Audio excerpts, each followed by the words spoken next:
You think you're making a healthy choice with that whole wheat bread or roti that you're eating every day. But what if I told you that the wheat it's made from has been fundamentally changed over the past 60 years? As a functional medicine practitioner, I see people every single day who are doing everything right. They eat clean, they exercise, but they still feel awful. The culprit is often hiding in plain sight.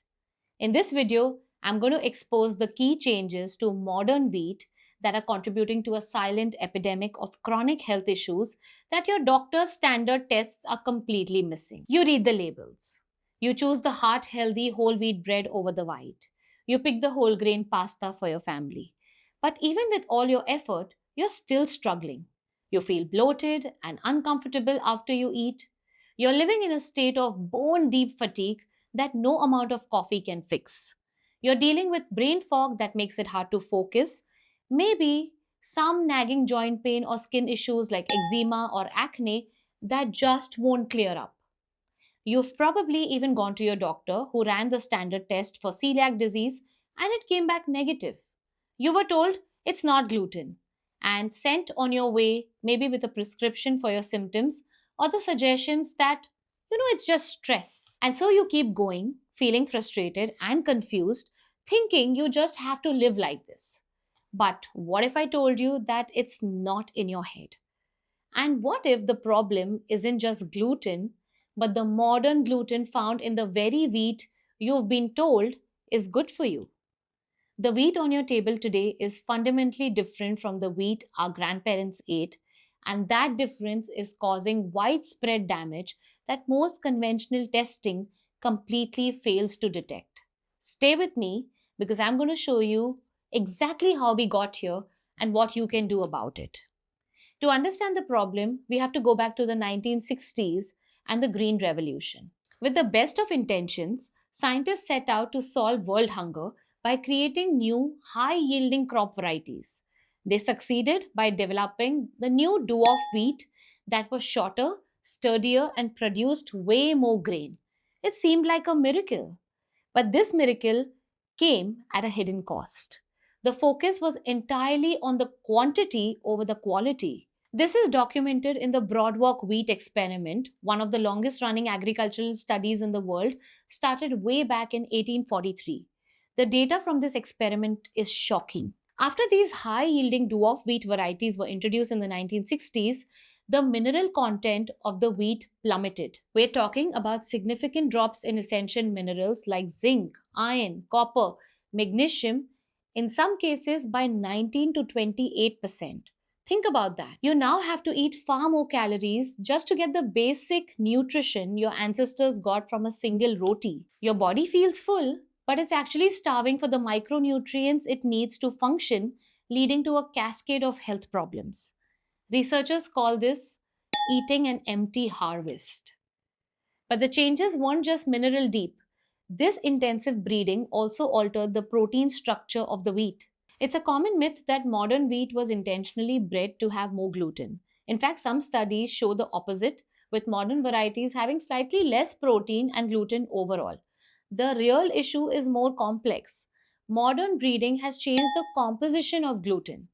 Certain protein fragments in gluten, known as epitopes, are particularly irritating to the human immune system. One study found that specific epitopes known to trigger celiac disease were more prominent in many modern wheat varieties compared to the older ones. So, while the total quantity of gluten may not have increased, the type of gluten proteins has shifted in a way our bodies haven't evolved to handle. Now, these changes to the wheat plant were the first hit. And what we do to it after the harvest is the second. Traditional bread making was a slow, patient process using sourdough fermentation. This long fermentation wasn't just for flavor, it was a form of pre digestion. The wild yeast and bacteria would break down many of the problematic compounds in wheat, tempering the inflammatory proteins and consuming the fructans, a type of sugar in wheat that is a major cause of bloating for many people. Now, fast forward to a modern commercial bakery where time is money. Breads are made in hours, not days, using commercial yeasts and dough conditioners. That critical fermentation step is gone. We are now eating bread full of untempered proteins and sugars that our digestive systems are left to grapple with alone.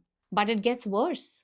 Food manufacturers discovered that adding isolated dried gluten called vital wheat gluten to products made them wonderfully elastic and shelf stable. Suddenly, this extra gluten started being added to everything.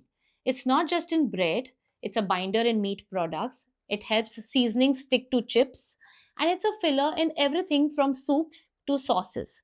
We are now exposed to massive, unprecedented amounts of unfermented gluten, and it's a key piece of this puzzle. And there's one more modern factor, and that's chemical farming. In some regions, it has become a practice to spray wheat fields with the herbicide glyphosate shortly before harvest. This is often done not just to kill weeds, but to act as a drying agent, forcing the crop to ripen uniformly for an easier harvest.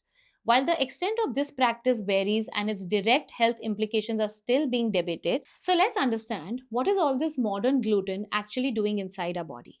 The answer lies in a tiny protein your body produces called zonulin. World renowned researcher Dr. Alessio Fasano discovered that the gliadin protein in gluten is one of the most powerful triggers for the release of zonulin in everyone. Here's how it works. Your intestinal lining is supposed to be a tightly controlled barrier, like a bouncer at a club, carefully deciding what gets into your bloodstream. This barrier is made of a single layer of cells held together by tight junctions. Zonulin's job is to regulate these junctions. When you eat gluten, the gliadin triggers a flood of zonulin, causing the tight junctions to spring open. This creates what we in functional medicine call leaky gut or increased intestinal permeability. Now, that tightly controlled barrier is down. Undigested food particles, toxins, bacterial fragments can slip through these gaps and enter your bloodstream where they absolutely don't belong. Your immune system, correctly identifying these as foreign invaders, launches a massive inflammatory attack. This isn't just a little bit of gut inflammation. This is systemic inflammation, a fire that can spread throughout your entire body. When the fire is in your joints, it feels like arthritis. When it's in your skin, it looks like eczema or acne. When it's in your brain, it feels like brain fog, anxiety, depression, or fatigue. This is a mechanism that connects a food you ate to symptoms you feel all over your body. It explains why non celiac gluten sensitivity isn't just about bloating. It can manifest in hundreds of different ways. And this condition is not rare. Studies suggest non celiac gluten sensitivity may affect anywhere from under 1% to as high as 13% of the population, with many cases likely going undiagnosed. If any of this is starting to connect the dots for you, take a second to hit the subscribe button. My goal on this channel is to give you the information you need to take back control of your health. I know this is a lot of information and it can feel overwhelming, but it's also empowering. You now have the knowledge to take right action. This isn't about a diagnosis, it's about understanding your body and removing the triggers that are holding your health hostage. So, here is a simple 4-step action plan you can start today. Step 1. Take the 30-day modern wheat elimination challenge. The most powerful tool you have is your own experience. For the next 30 days, I want you to completely remove modern wheat or gluten from your diet. That means no roti, bread, pasta, cereal, crackers. But more importantly, become a detective. Read every label and eliminate processed foods that have wheat flour or vital wheat gluten or hydrolyzed wheat protein on the ingredient list. Just for 30 days. At the end of it, check in with yourself. How is your energy, your digestion, your skin, your mental clarity? Your body's answer will be your guide. Step 2. Read labels for what's in them, not just what's out. When you do this challenge, don't swap a wheat cookie for a gluten free cookie packed with sugar and refined starches. The goal is to be nutrient dense. Focus on whole and real foods: vegetables, fruits, healthy fats, and clean proteins. A gluten free label does not automatically mean a food is healthy. Step 3. Explore true alternatives. When you remove modern wheat, you need to get important nutrients like iron and fiber from other sources. This is a perfect opportunity to explore the amazing world of other grains and starches. Try quinoa, millet, buckwheat, ragi, etc. If you want to reintroduce wheat after your 30-day challenge, do it with true ancient grains. Look for products made from emmer wheat, also known as khapli wheat, and prioritize bread made with traditional sourdough fermentation, as this process makes all grains more digestible. And step 4 is to seek advanced testing and guidance.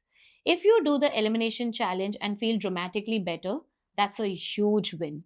But to get a full picture of what's going on inside your body, I strongly recommend working with a functional or integrative practitioner.